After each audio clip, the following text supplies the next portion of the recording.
Es un análisis entonces de la actividad de ondas intensas de gravedad sobre Tierra del Fuego a partir de datos del LIDAR Raleigh y observaciones del satélite Saber. Pablo Cernedo es doctor en física de la UBA, es investigador adjunto del CONICET. Son autores también del trabajo, bueno, Alejandro de la Torre, Pedro Alexander y Rodrigo Hierro. Bueno, ya estamos entonces viendo tu pantalla. ¿Se está viendo todo? Perfecto, entonces. Bueno, hola a todos. Se está viendo en el marco del PDF, sí. PDF, sí, ¿no? Perfecto. Bueno, saludos a todos. Resumí un poquito unas cosas que Alejandro puso para no pisarnos y vamos a tratar de hacerlo corto, así podemos interactuar un poco. Bueno, como decíamos, Alejandro en su charla anterior habló un poco del proyecto SOCAC y dijo algunas de las cuestiones de por qué es que la región de la Patagonia Sur, el pasaje de Drake, las islas del sur de Argentina, es tan importante desde el punto de vista de las ondas de gravedad. Bueno, acá hay algunas cosas que ya fueron dichas, pero bueno, básicamente las ondas de gravedad son sumamente importantes en el forzado de la circulación a escala global. La circulación me refiero al movimiento de las masas de aire a escala global y en su estructura térmica.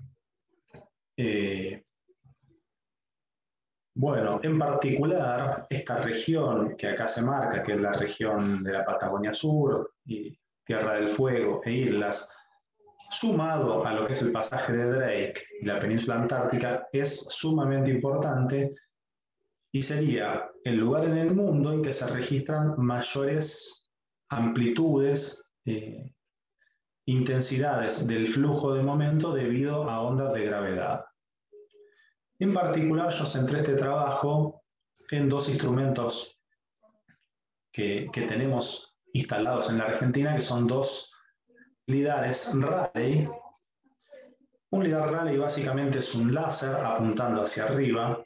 En este caso están ubicados in situ, no se mueven. El de Río Gallegos funciona en forma manual y el de Río Grande en forma automática. ¿Y qué permiten? Bueno, permiten obtener la estructura de temperatura y densidad con una resolución de aproximadamente 1 kilómetro y 1 hora. Bueno, para entrar más o menos en el por qué puse esta figura solamente para los que no están acostumbrados a cómo funciona a grandes rasgos la circulación terrestre, es esto. Obviamente, el Sol calienta en forma diferencial la superficie de la Tierra, por lo tanto en el Ecuador calienta mucho más que en los polos, lo que fuerza una circulación meridional que va desde el Ecuador hacia los polos. Inicialmente, hace unos 200 años, el primer modelo se pensaba que era una celda única, que iba desde el Ecuador hacia los polos. Pero como la Tierra está rotando y por el efecto de Coriolis, se generan lo que llamamos jets, que es más o menos a los 30 y a los 60 grados aproximadamente, que separan masas de aire. Los jets en general circulan de oeste a este, separan masas de aire y hacen básicamente que el aire no se mezcle, quedándose bastante restricto en estas zonas. En particular, nosotros ahora estamos interesados en lo que sería el jet ubicado a 60 grados sur, que también se conoce como vórtice polar, el cual básicamente controla el clima en la región. Bueno, como dijimos, estos vórtices, estos jets, en particular el vórtice polar, separa masas de aire. Acá podemos ver un ejemplo. Esto es la Tierra vista desde arriba. No sé si se llega a ver bien la figura. Acá está Sudamérica, en particular Río Grande. Y esto es una foto de un día de cómo sería el vórtice polar. Acá también podemos ver en un día en particular la posición del vórtice a diferentes alturas. Esto acá está expresado en temperatura potencial. Esto es aproximadamente 20 kilómetros, 22 y 24 kilómetros de altura. Bueno, en equilibrio este vórtice debería ser perfectamente circular a 60 grados sur. Por supuesto, se está perturbando permanentemente. Todo lo relacionado al vórtice polar está muy de moda en estos últimos días. No sé si habrán escuchado las ondas de frío. Estas ondas de frío muy intenso se deben, valga la redundancia, al calentamiento global. Al calentarse los polos, el jet se debilita y avanza hacia el norte en el hemisferio sur y hacia el sur en el hemisferio norte. Y como decía, los jets, o sea, los vórtices, separan masas de aire. Entonces, este vórtice polar lo que contiene es la masa de aire polar. Cuando el jet se debilita y avanza hacia el norte, avanza con la masa polar. Por lo tanto, si esto avanza hacia el norte, la posición de la ciudad en esas ciudades, es una bajada súper abrupta de la temperatura, que es lo que está sucediendo en estos momentos en el hemisferio norte. Por eso hay ciudades, inclusive a la altura de Texas, que es bastante al sur, con una onda polar. Bueno, el vórtice polar se debilita a mitad de la primavera hasta frenarse y desaparecer totalmente al principio del verano, fin de primavera, principio del verano. ¿Cuándo desaparece el vórtice polar? El vórtice polar es corrientes de chorro muy intensas que separan masas de aire, acordemos. ¿Qué sucede? Bueno, la temperatura es bastante homogénea. Si miramos el gradiente de temperatura.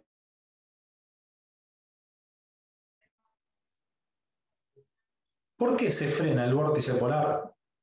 Bueno, se frena justamente por la acción de las ondas de gravedad. Una de las particularidades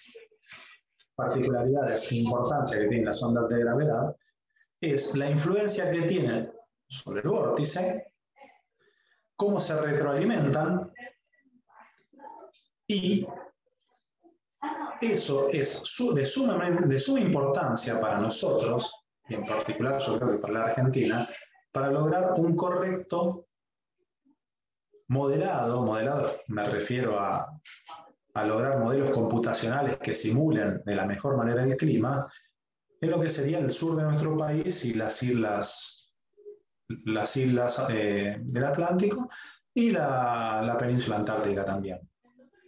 Bueno, como todos ustedes vieron el mapa, se habrán dado cuenta que a 60 grados sur no hay tierra, solamente hay pequeñas islitas en toda la vuelta que damos al globo. Una de las dudas que se tienen en los modelos es que los modelos no funcionan bien. No predicen temperaturas más altas, vientos diferentes, y eso se cree que es porque falta determinado arrastre, que es gravity wave drag, que debería frenar la atmósfera y modificar el comportamiento del vórtice y su posición. Bueno, ese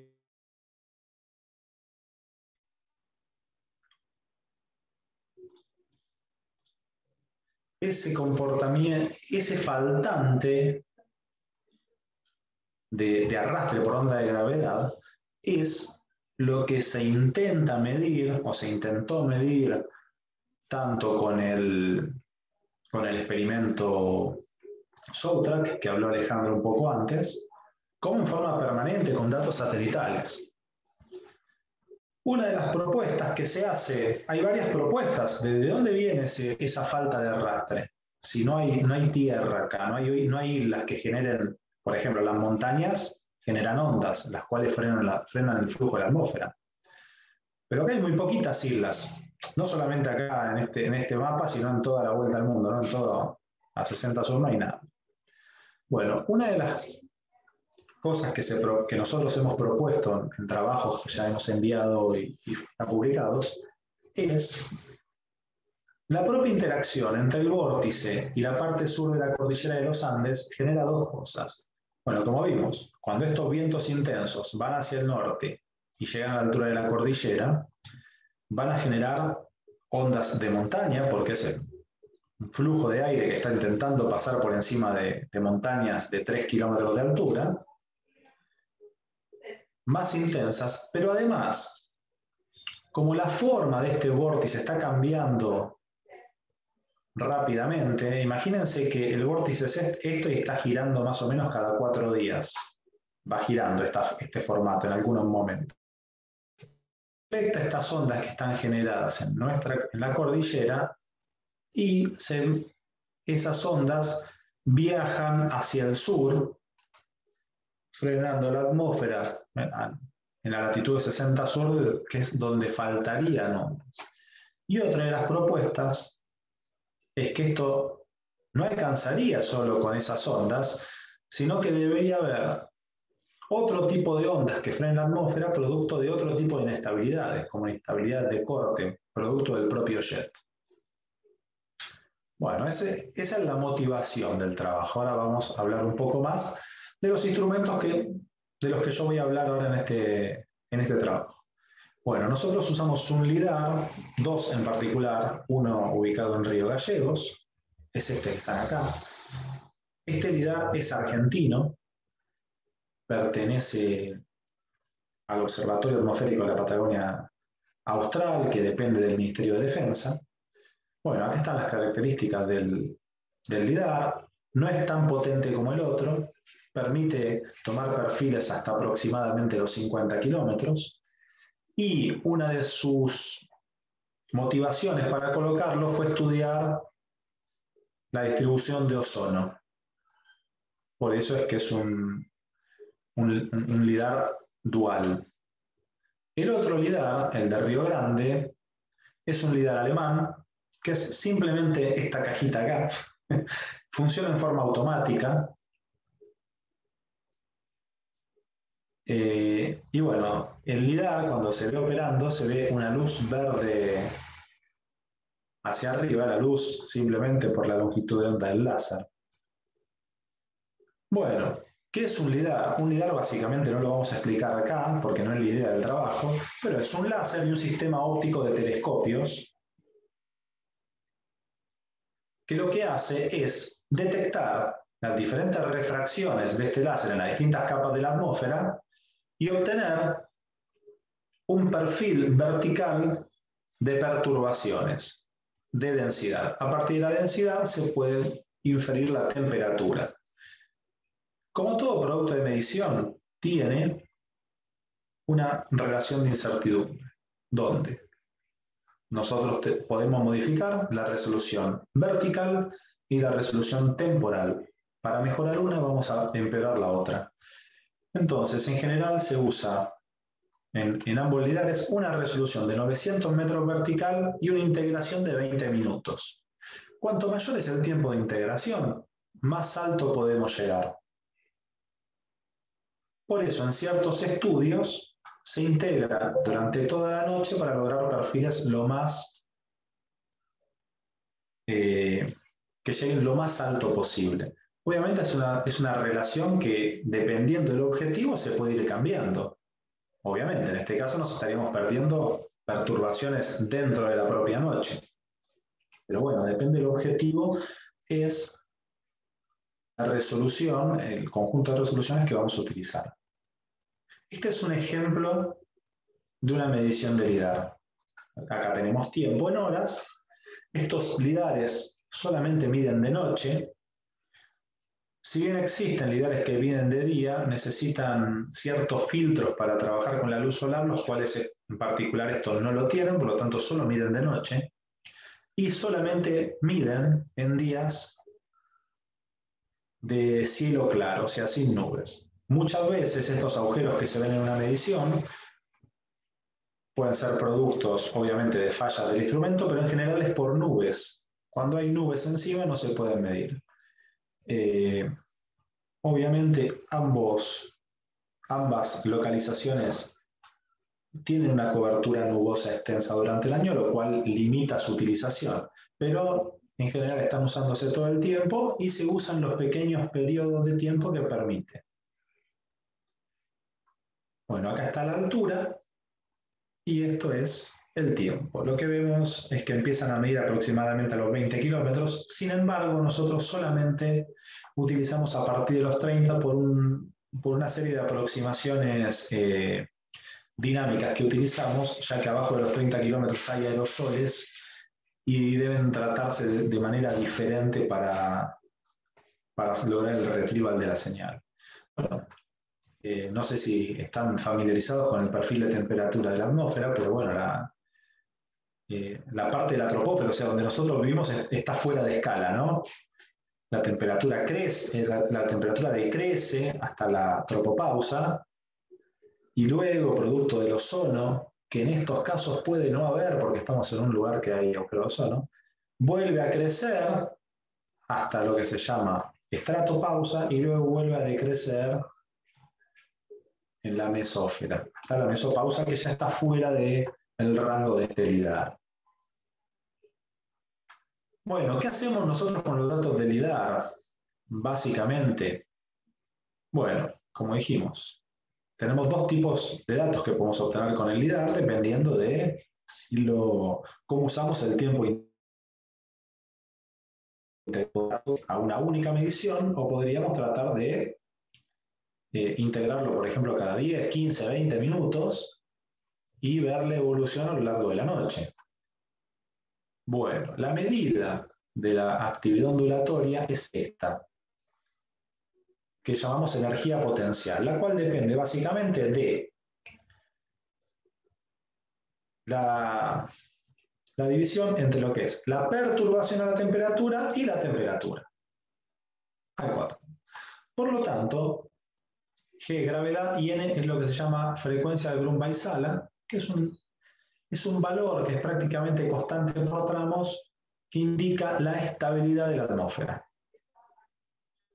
Bueno, entonces, para lograr calcular la energía potencial por unidad de masa asociada a una onda, debemos extraer la perturbación de lo que llamamos temperatura perturbada. Hay que separar el perfil en una base y una perturbación. ¿Cómo hacemos eso? Con filtros. Acá más o menos muestro el procedimiento de filtrado. Cuando es un perfil único es bastante simple, simplemente se aplica un filtro más alto.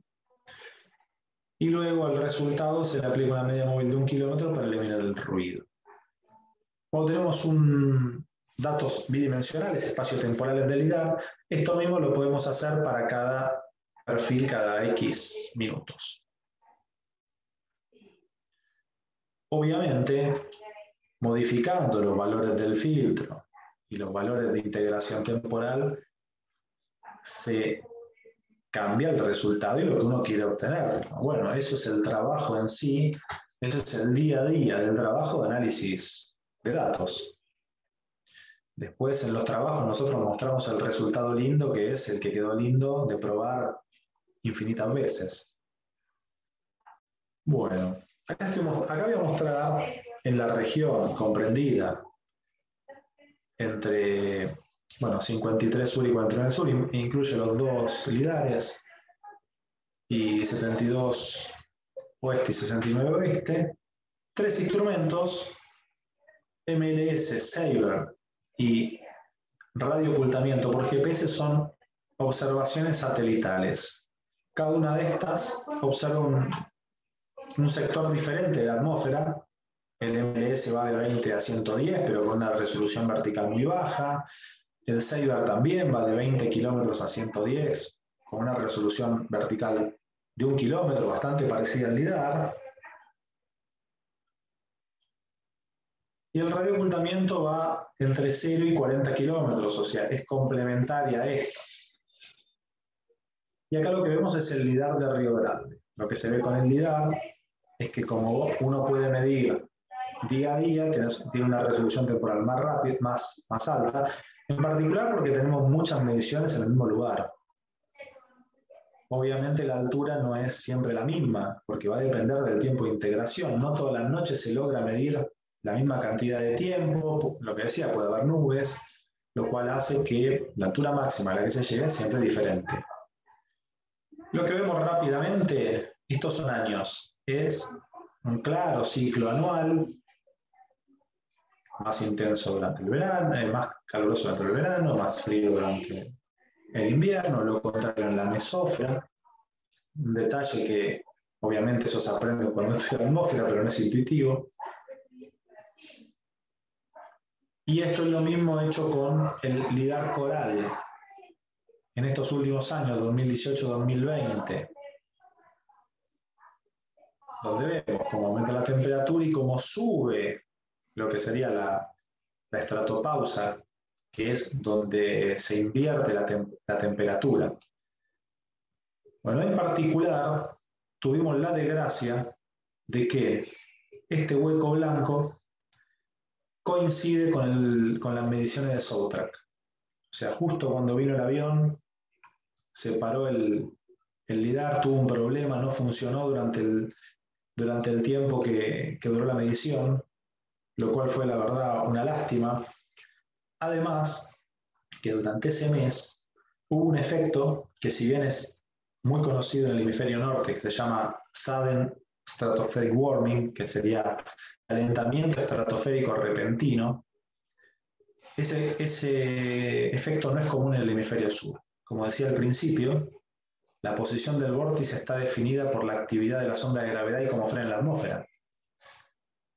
¿Por qué hay en el hemisferio norte y no hay en el hemisferio sur? Porque el hemisferio norte a 60 grados es prácticamente todo masas continentales, en cambio el hemisferio sur no. Es por eso que en el hemisferio norte es bastante común este tipo de avances del vórtice polar sobre latitudes medias como 40 norte, Nueva York y Europa, y esos fríos extremos todos los años. En cambio en el hemisferio sur eso pasa mucho menos. De hecho, solamente hay el registro de 2 calentamientos repentinos de la estratosfera, y uno justamente fue en esta parte donde se nos apagó el instrumento. Pero bueno, son gajes del oficio.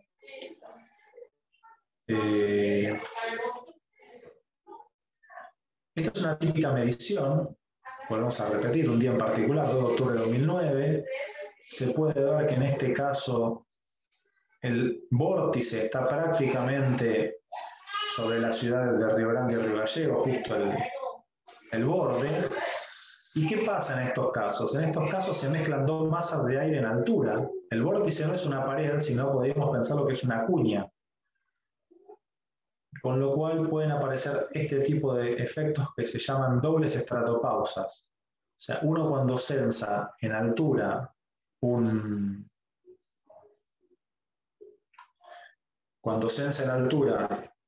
perfil, está mirando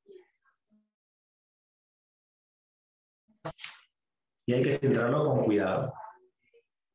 Dependiendo cómo se hace el filtrado, uno puede pensarse que tiene energías potenciales gigantes cuando en verdad uno está censando cosas diferentes. Este es un ejemplo del avance del vórtice. El vórtice va girando. Estos son distintos días, 2, 4, 6, 8 de octubre de 2009. 2, 4, 6, 8. Y se ve como el vórtice va girando. Entonces, un día la ciudad está dentro del vórtice, o en el borde, dentro, en el borde y fuera. Y en 4 días, uno puede haber pasado de tener el clima de la Antártida y 4 días después uno vuelve a tener el clima correspondiente. O sea, hay una variación de temperatura brutal. Así avanza la primavera, el vórtice se transforma casi en un pétalo de 4 hojas y esos pasajes del vórtice pueden durar 2 días, lo cual genera esos cambios bruscos de temperatura en las zonas de latitudes medias y altas. Acá sería 40, 50 grados sur. Y acá se ve cómo va cambiando el perfil. Bueno, eso no es algo más técnico. Bueno, entonces, como les dije al principio, si alguno me siguió, es una de las propuestas que hay para ver cuál era ese faltante de Arturo. Una de las propuestas que hay es que el propio vórtice deflecta las ondas generadas en la cordillera de los Andes y se propagan hacia el sur, frenando la atmósfera ahí en el sur. Bueno, esa es la propuesta. Entonces nosotros propusimos eso y dijimos, bueno, vamos a hacer un trabajo. Para poder verificar eso, deberíamos obtener que cuando el lidar se encuentra dentro del vórtice polar, se deberían observar energías potenciales mayores que cuando se encuentra fuera del vórtice polar. Bueno, esto es más o menos lo que intentan mostrar estos gráficos. Son posiciones relativas. Acuérdense que la posición es relativa, hay que ver la posición entre vórtice y instrumento. Y lo que se obtuvo en promedio siempre fue que dentro del vórtice las energías potenciales, o sea, la actividad ondulatoria es siempre mayor que fuera, tanto con LIDAR como con SEBRE. Obviamente esto lo tengo bastante resumido, como para poder decirlo en una charla, pero ese es el resultado importante del trabajo. Obviamente, ¿el frenado de la atmósfera solo por estas ondas es suficiente? No, no es suficiente. Aún nos están faltando otro tipo de fuentes, que eso es lo que nosotros estamos estudiando con SOUTRACK. Pero bueno, este trabajo está centrado en los lidares, eso no estoy hablando de lo otro. Y otra cosa que obtenemos es estos son los meses del año. Obviamente la energía es mucho mayor en invierno, pero hay un pico en febrero que en la realidad no tenemos una explicación tan clara de por qué. Y las conclusiones, bueno, como venía diciendo, son, y ya terminó, que la energía potencial es siempre mayor dentro del vórtice que fuera. Y que la refracción se debe principalmente a la interacción entre el vórtice y las montañas de los Andes al sur. Y sigue estando la pregunta de dónde viene el arrastre que falta. Y con eso termino y muchas gracias. Y ahora vamos a sacar la... Muchas gracias, Pablo. No sé si... Déjala porque por ahí para contestar las preguntas te sirven. Lo que, bueno, preguntaba Gabriela, ¿qué resultado lo sorprendió? Bueno, creo que lo último que dijiste al final podría estar en esa línea. Y después ella también abre una pregunta acerca de cuánto de estos resultados se están mostrando en grado, digamos, ¿no? Pregunta si son modelos sumamente interesantes y que hay que ver cómo insertarlo en un TP o en algo. Sí, o sea, ¿cuál es el objetivo? El objetivo es lograr simular de la mejor manera. O sea, una de las preguntas que yo me hago, está bien, a veces uno cuando escucha la charla en forma así de comunicativa no se da cuenta, ¿y cómo se sabe que falta arrastre, o sea, frenado en la atmósfera? Y justamente porque la forma de solucionar los temas es poniendo números. Che, no funciona, necesito que mejore. Vamos a poner una parametrización, que sería algo así como una solución ad hoc, a ver si mejora. Sí, mejora si le ponen más. Bueno, eso que falta, está faltando del modelo dinámico. Tenemos que lograr mejorarlo para no necesitar poner cosas extra. Algo así sería la idea. Y obviamente la aplicación yo creo que es importantísimo. Si bien en el sur de nuestro país no vive tanta gente, a diferencia del hemisferio norte, donde es algo que afecta a muchísima más gente, la planificación climática en la campaña antártica, etcétera, etcétera, requiere simulaciones precisas.